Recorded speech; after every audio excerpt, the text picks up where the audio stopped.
家好，我是 Masa 啊。这一次我想要跟大家分享一下很好吃的咖喱料理。那这一道叫卡喱乌冬中文叫咖喱乌龙面。通常我们吃咖喱时候会配白饭嘛。那这一次我要介绍的就是用到乌龙面，因为本来是从专卖乌龙面的店开始卖这个咖喱乌龙面，所以做法是有一点不一样。我会介绍简单的做法可以做出来很好吃的咖喱乌龙面。OK， 好，那我们就开始做。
所以鸡肉的部分我只有煎皮的那一面，然后另外一面我先不用加热，就是等一下做到这个咖喱汤底里面，然后再放进去，然后煮到熟的样就可以了。然后这个葱也是，我是先整颗煎一煎，煎到那个金黄色的样，这样的话它的那个甜味可以拉出来。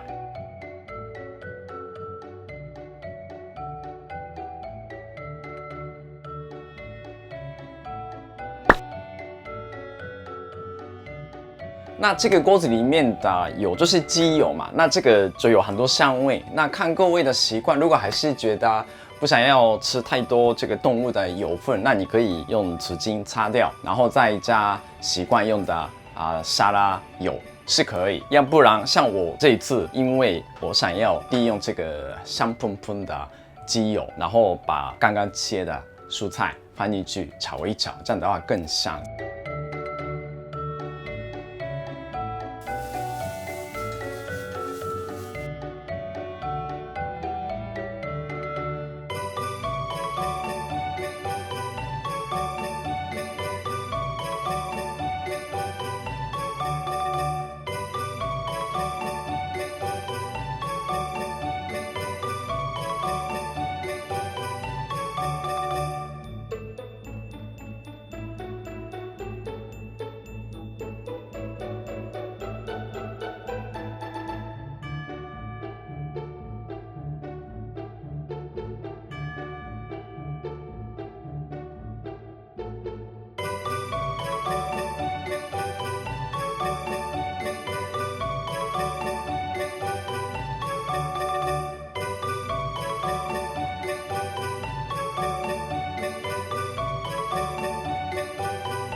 OK， 很好吃的乌龙面做好了，我来就试试看。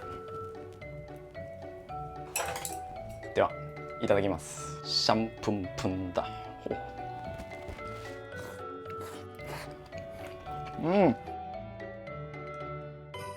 太好吃了！面条已经吸收了很多这个咖喱风味，整个咖喱的汤底非常香，然后吃到这个鸡肉也是口感也很好，就是也闻到这个香味的。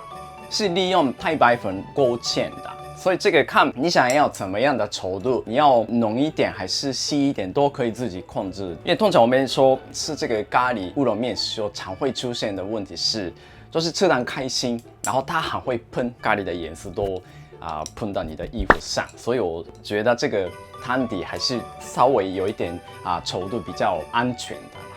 OK， 做法是非常简单的，所以大家一定要试试看哦。谢谢。